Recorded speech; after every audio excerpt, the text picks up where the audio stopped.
Notre start-up ce soir, c'est labelassiette.com, représentée par l'un de ses cofondateurs, en l'occurrence Steven Le Guillon. Bonjour. Bonjour. Vous êtes PDG de La Belle Assiette. Exactement, oui. Présent dans 6 pays, vous avez fait une levée de fonds très récente, 1,3 million.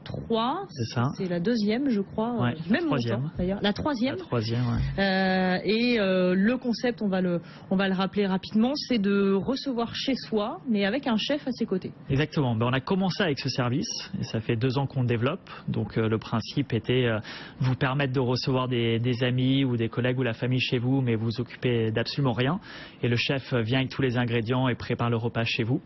Mais en fait, on a justement, avec cette levée de fonds, une plus grande ambition. Une volonté de diversifier, oui. Exactement. On rentre sur les autres segments du marché du traiteur, à savoir des choses comme les plateaux repas, les cocktails dînatoires, les buffets. En fait, avec une idée, en utilisant le même principe qui a fait la réussite de La Belle Assiette sur un segment qui est le chef à domicile, d'utiliser cette même approche sur les autres segments du traiteur. Donc vous conservez effectivement l'idée de base qui est quand même de mettre en valeur le chef et de travailler avec le chef, et d'ailleurs vous payez quasiment sur le salaire des chefs. Vous prenez une marge finalement sur ce que eux gagnent. Exactement. En fait, donc derrière La Belle Assiette, on a une communauté de chefs et de traiteurs indépendants que nous avons sélectionnés, que nous avons testés. Et en fait, ces chefs-là sont capables de faire différents types de prestations. Il se trouve que pendant 2 ans, on les a utilisés pour créer le plus grand service de chef à domicile dans plusieurs pays. Mais en fait, sur la dernière année, nos clients ont commencé à nous demander d'autres services, que ce soit clients B2C ou B2B. Et donc, on va utiliser cette même communauté, la faire grandir. On va aussi accueillir des traiteurs plus importants dans cette communauté. Vous avez utilisé finalement peut-être ce qui était un vide dans ce domaine, ou en tout cas dans le talent des chefs, c'est qu'ils ne valorisaient pas assez leur présence digitale, numérique. Vous leur avez apporté ça aussi, une existence digitale. Il y avait déjà cette tendance de fond, mais il y avait aussi une tendance marché. Notamment dans le marché du traiteur. Quand on prend toute l'industrie du food, on a la restauration traditionnelle, faire ses courses d'un autre côté. En fait, il restait le marché du traiteur qui n'était pas du tout digitalisé. Ouais. Mais il se trouve que les habitudes des consommateurs, c'est d'aller sur le web et de chercher ce genre de choses, sauf que personne ne l'a fait.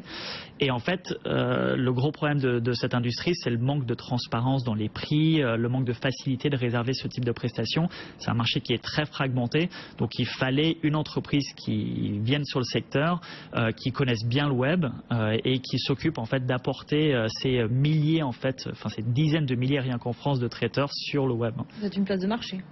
La façon dont ça fonctionne, c'est une place de marché, mais il y a énormément de travail en fait de curation derrière. Pour vous donner un petit exemple, chacun des chefs ou des traiteurs qui sont sur La Belle Assiette sont testés par nos soins. Donc aujourd'hui, on en a 650 dans les 6 pays européens, mais c'est sur plus de 3000. On approche les 3500 maintenant qui ont postulé pour faire partie de cette communauté. Ils postulent. Et suite au test, en fait, on les alloue à des catégories de prix. Donc selon la qualité qu'ils peuvent proposer, on leur demande vous ferez des buffets qui coûteront 25 ou 35 ou 40 euros. Ce qui veut dire quand un client vient justement sur La Belle Assiette, effectivement il a une grande variété parce qu'on a une grande communauté qui est derrière, mais La Belle Assiette, notre entreprise, notre équipe a pris le soin d'assurer la qualité et surtout d'assurer qu'il y a un bon rapport qualité-prix. Vous avez normé les choses en fait, c'est vous? On a normé les choses, oui. Donné les certificats pour telle ou telle catégorie.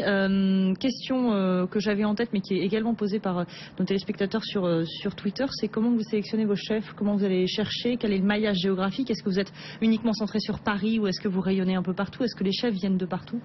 Alors quand on est sur un nouveau pays, parce qu'on a récemment ouvert dans d'autres pays européens, effectivement c'est nous qui allons proactivement chercher les chefs et les traiteurs, donc c'est un travail un peu plus commercial et de réseau, et derrière on effectue tous les tests. Aujourd'hui en France, donc sur les 650, on en a 350 qui sont en France, une centaine qui sont en Paris, en Île-de-France, et le reste qui couvre le reste du territoire français. Donc aujourd'hui n'importe où en France, vous pouvez aller sur labelassiette.com et réserver tous vos besoins de traiteurs. Donc vous couvrez tout le territoire? Tout le territoire. Garanti. Garanti. Ok, on essaiera. Vous en parlez beaucoup, il y a un élément qui est fort apparemment dans votre ADN, c'est l'internationalisation, en tout cas la présence dans plusieurs pays. C'est peut-être lié aussi à vos origines. Vous êtes franco-irlandais, je crois que votre associé lui est italien.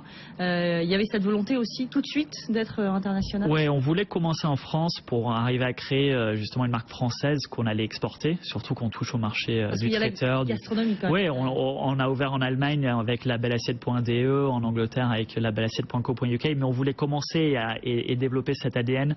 Mais au sein de La Belle Assiette, l'entreprise, l'ambition que Giorgio et moi avons et que toute l'équipe a, y compris nos investisseurs, c'est de créer vraiment une entreprise internationale. C'est facile justement d'exporter ce type de produit, en tout cas de trouver des chefs. C'est peut-être un peu pompeux de dire ça, mais dans des pays qui n'ont pas la gastronomie qui n'ont pas érigé la gastronomie comme étant un art premier. Ce qu'il faut, c'est s'adapter au pays. Donc en fait, on peut pas aller nous-mêmes tout faire dans le pays. Donc on crée des équipes locales. On a un bureau à Londres, un bureau à Berlin, et bien sûr la façon dont les Allemands ou les Anglais consomment les services de traiteur n'a rien à voir, vraiment rien à voir avec les Français. Et donc il faut s'appuyer sur les bonnes ressources locales et justement nos produits sont vraiment très adaptés selon les pays. Vous n'avez pas peur de dire que vous voulez être le premier et le plus gros traiteur du monde? Oui. Quelle ambition affichée d'ici combien de temps? On a l'ambition de faire ça d'ici 3 ans. Oui, mais quand on regarde en fait le volume fait par, on parle du traiteur événementiel. On n'est bien sûr pas en train de parler de la restauration collective ou des choses comme ça. Mais quand on regarde les volumes et les chiffres d'affaires de ces entreprises-là, parce que justement elles n'ont pas des modèles qui sont aussi décentralisés que les nôtres, on est aujourd'hui sur des courbes de croissance qui nous permettraient d'arriver à ces volumes-là. Bon, on verra ça dans 3 ans. Merci beaucoup. Merci beaucoup. Steven Le Guillon d'avoir été avec nous, PDG de La Belle Assiette, et à très bientôt. Donc sur BFM Business.